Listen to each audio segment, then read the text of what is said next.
If you're trying to write off a home office without raising any red flags with the IRS, you're probably looking for the most straightforward, risk-free method. You don't want to risk an audit, and I get it. It can feel like a balancing act. But here's the good news.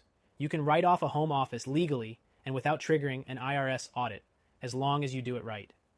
The first key thing you need to know is that the IRS requires your home office to be used regularly and exclusively for business.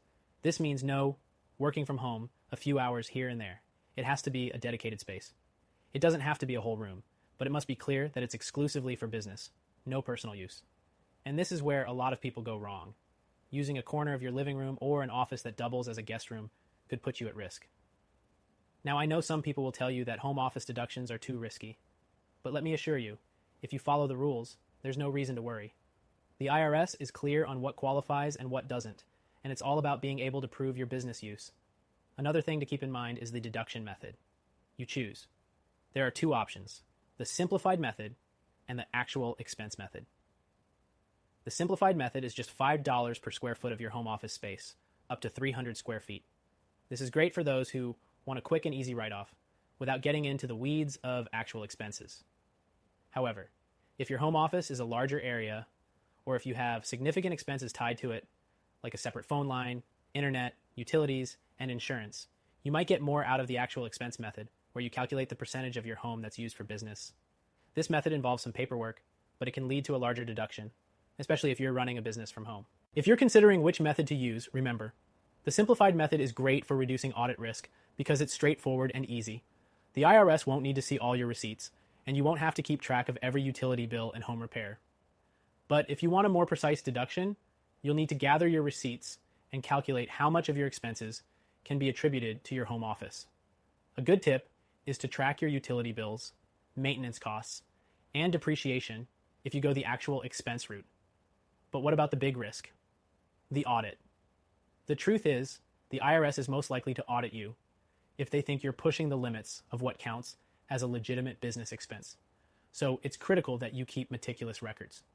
The IRS doesn't just trust your word, they want to see the proof. You'll need documentation like your home office floor plan, a breakdown of your expenses, and any receipts related to improvements or services used exclusively for your office. I always recommend maintaining a digital file or cloud storage for easy access. And here's something that many people overlook when it comes to audits. The IRS is more likely to question your deductions if they see a drastic increase in deductions in one year compared to others. That's why, if you haven't been claiming your home office deduction for a few years, don't suddenly go all in without preparing a solid case. It's better to ease into claiming a larger portion of your home office deductions over time. If you're still unsure about navigating the IRS rules, or if you're thinking about building wealth for retirement with more tax-efficient strategies, check out the first link in the description. It's a free gold IRA guide that thousands of Americans are using to protect their wealth.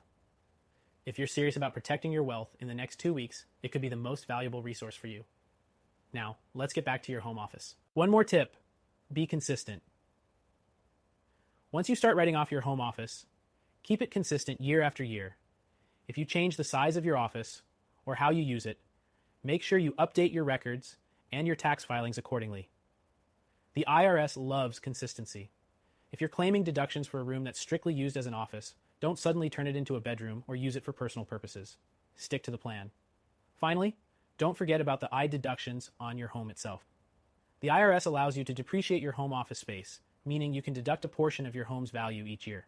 For those with larger properties or homes with dedicated office space, this can add up quickly, potentially saving you thousands.